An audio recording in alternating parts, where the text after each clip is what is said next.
কি যে কি মধু জরে অশান্তি সব দূর হয়ে যায় স্বর্গ আনে বুক ভরে ইমানদারের স্লোগান তা বলেন এটা কার স্লোগান ইমানদারের স্লোগান তা বুঝবে কি আর শয়তানে সে কি করি মুমিন হয় মুসলিম তারে কে গুনে গায়ে যাদের আগুন জ্বলে দয়াল নবীর নাম শুনে সে কি করি মুমিন হয় মুসলিম তারে কে গুনে কথা বলেন ঠিক না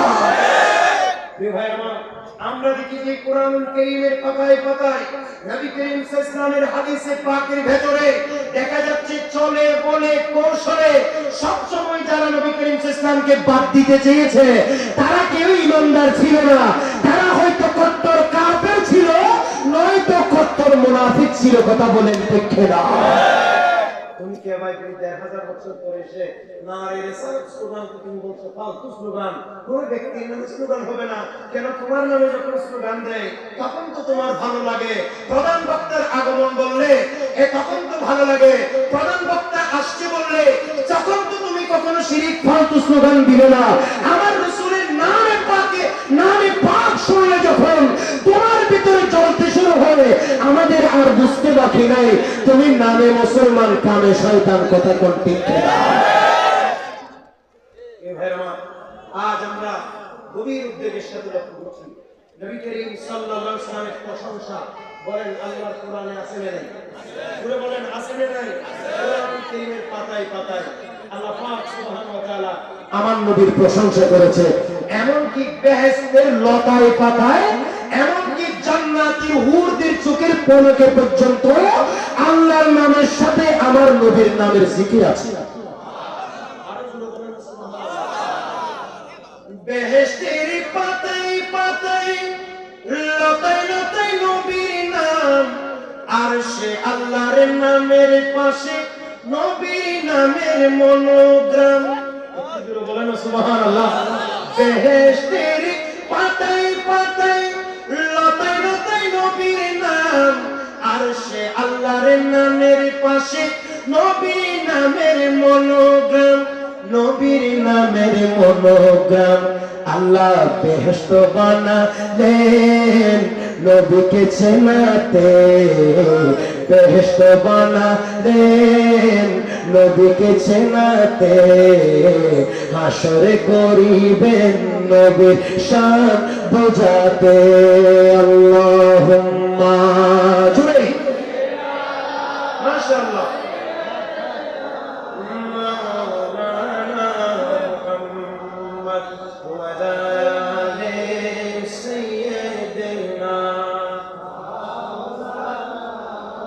সকলে বলেন না মারহাবা। আমি আপনাদেরকে বলেছি নবী করিম ইসলাম যখন নবুয়ত প্রকাশ হলো সবার দ্বারে দ্বারে যখন কলেমার দাওয়াত পৌঁছে যাচ্ছিল এটা কোনোভাবে কাফেররা মানতে পারছিল না, তারা কোনো না কোনো ভাবে আমার নবীকে বারবার বসিয়ে দিতে চায়। কিন্তু আল্লাহ বলে রাসূল তারা চাইবে বসিয়ে দিতে আর আমি চাইবো বাড়িয়ে দিতে। বলেন সুবহানাল্লাহ। তারা চাই যে আপনি রাসূলের নূর, আপনি নবীর শান, আপনি নবীর মান মর্যাদাকে তারা চাইবে বসিয়ে দিতে, কিন্তু আমি আল্লাহ চাইবো বলেন না আমি আল্লাহ চাইবো কি করে দিতে। আবু জেহেল তার যত টেকনিক আছে, তার যত একেবারে যত পরীক্ষা নিরীক্ষা আছে সকল পরীক্ষা নবী করিম সাল্লাল্লাহু আলাইহি ওয়াসাল্লামকে ইতিমধ্যে করে ফেলেছে। আর আমার নবী সব পরীক্ষায় উত্তীর্ণ হয়েছে। সবাই দলে দলে আমার নবীর মুজিজা দেখে, রাসূলুল্লাহর জ্ঞান দেখে, আমার নবীর সম্মান দেখে, আমার নবীর সত্যতার প্রমাণ পেয়ে দলে দলে সবাই মুসলমান হয়ে যাচ্ছে। সুবহানাল্লাহ। আবু জেহেল করলো কি? চিঠি লিখলো ইয়েমেনের বাদশার কাছে। সবাই বলে তার বাদশা ইয়েমেনের বাদশা, তার নাম ছিল হাবিব বিন মালিক। সবাই বলে তার নাম ছিল হাবিব বিন মালিক। এটা সূরা কমরে, কোরআনুল কারীমের সূরাতুল কমরে একেবারে প্রথম আয়াতের তাফসীরে পৃথিবীর সকল মুফাসসিরিনে কেরাম এই ঘটনা বর্ণনা করেছে। আমি যেভাবে উল্লেখ করছি ঘটনা ঠিক সেভাবে আপনারা দেখবেন যে তাফসীরে মাযহারি সহ বিভিন্ন মুফাসসিরিনে কেরাম এই ইসরায়েলের একইভাবে এই ঘটনা বর্ণনা করেছে। আবু জেহেল চিঠি লিখলো, ওই যে একেবারে হাবিব ইয়েমেনের বাদশা হাবিব বিন মালিকের কাছে চিঠি লিখছে। কারণ সেই জামানায় আবু জেহেলের দৃষ্টিকোণে সবথেকে জ্ঞানী মানুষ ছিল হাবিব বিন মালিক। সে চিন্তা করেছে আমি মুহাম্মদকে কোনোভাবে আটকাইতে পারলাম না, এবার হাবিব বিন মালিকের মাধ্যমে আমি মুহাম্মদকে এমন কঠিন প্রশ্ন করব যেন সেই প্রশ্নের জবাব দিতে না পারে। একটু জোরে বলেন নাউজুবিল্লাহ। নবী পারে না, নবী জানে না, নবী বুঝে না, নবী এটা জানে ওইটা জানে না, এটা পারে ওইটা পারে না, এটা কখনো সাহাবায়ে কেরামের আকীদা ছিল না। এটা ছিল কাফেরের আকীদা, এটা ছিল মুশরিকের আকীদা, এটা ছিল আবার নবীর দুশমনদের আকীদা। কথা কোন ঠিক কিনা? আর সাহাবায়ে কেরাম কি বলতেন? সাহাবায়ে কেরাম যখন যে কোনো কিছু বললে আমার নবী বলতেন যে তোমরা কি জানো, তোমরা কি এই বিষয়ে জানো? এমনকি আগামীকাল কুরবান, আগামীকাল ইয়াউমুল আহাদ, আগামীকাল কুরবান, আমার নবী সাহাবীদেরকে জিজ্ঞেস করতেছে তোমরা কি জানো আগামীকাল কি? আমার নবী সাহাবীরা বলতেছে আল্লাহু ওয়া রাসূলুহু আলাইহি, ইয়া রাসূলুল্লাহ আমরা জানি না, আল্লাহ এবং রাসূলই ভালো জানে। একটু জোরে বলবেন না সুবহানাল্লাহ। আদব সাহাবায়ে কেরামের আদব কাকে বলে? বলেন আল্লাহ। আবু জেহেলের বিশ্বাস নবীকে আটকাইতে পারার মতো এরকম মানুষ আছে, তার নাম হচ্ছে হাবিব বিন মালিক। একটু জোরে বলবেন না নাউজুবিল্লাহ। কে কাকে আটকাতে চায়? সাল্লাল্লাহু তাআলা আলাইহি ওয়াসাল্লামকে বলেন এটা কি সম্ভব? জোরে বলতে হবে এটা কি সম্ভব? না। চিঠি লিখছে হাবিব বিন মালিক। আবু জেহেলের চিঠি পাওয়ার সাথে সাথে মক্কা অভিমুখে রওনা হয়ে গেল। সে মনে মনে নিয়ে করে আসছে, বলে আমি আসমানি কিতাবে পেয়েছি শেষ জমানায় একজন নবী আত্মপ্রকাশ হবে, আর আমি যেই প্রশ্নগুলো করব এটা যদি সত্যিকার অর্থে শেষ জমানার নবী হবে আমার কথা অকপটে জবাব দিয়ে দেবে।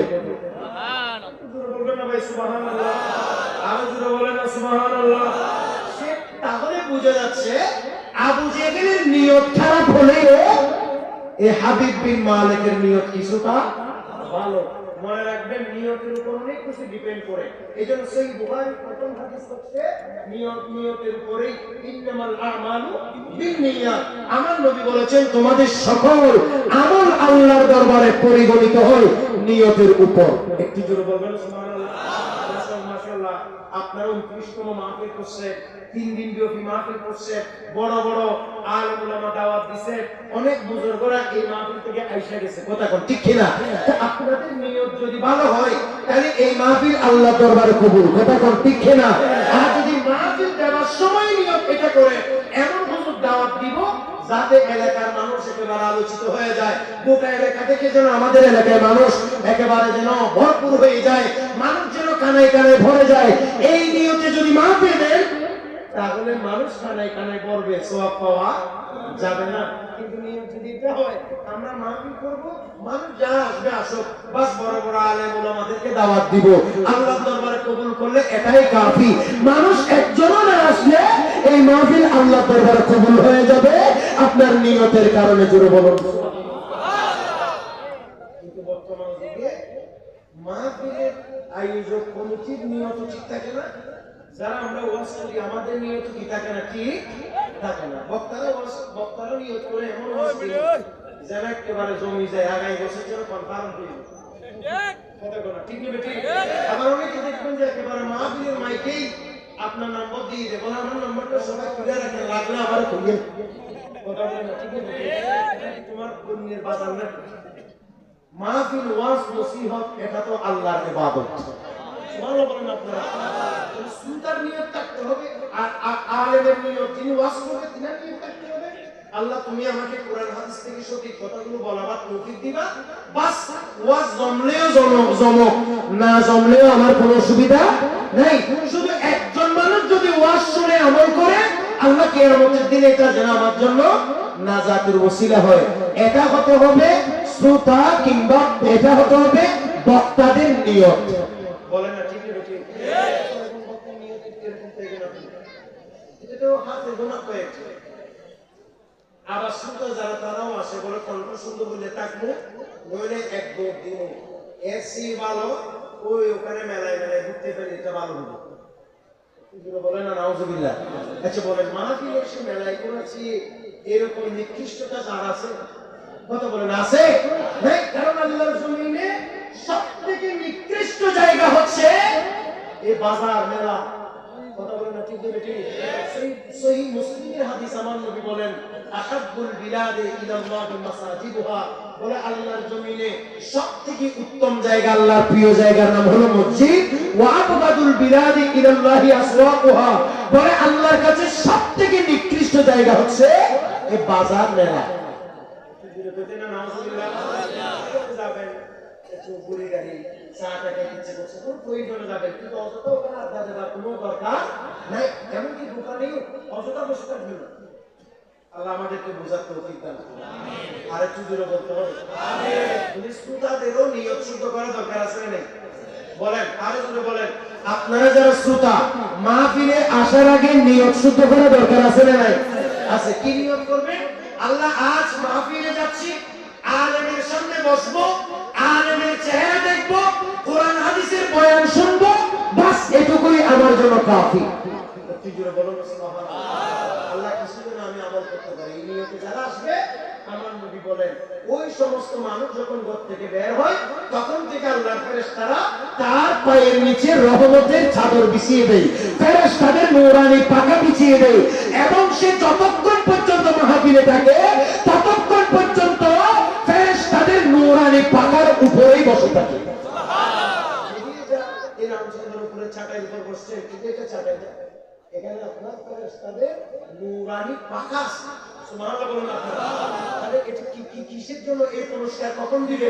যদি আপনার নিয়ত ঠিক হয়। ওই হাবিব বিন মালিক ইয়েমেন থেকে বের হচ্ছে, বের হবার আগে সে তার নিয়ত ঠিক করে দিয়েছে।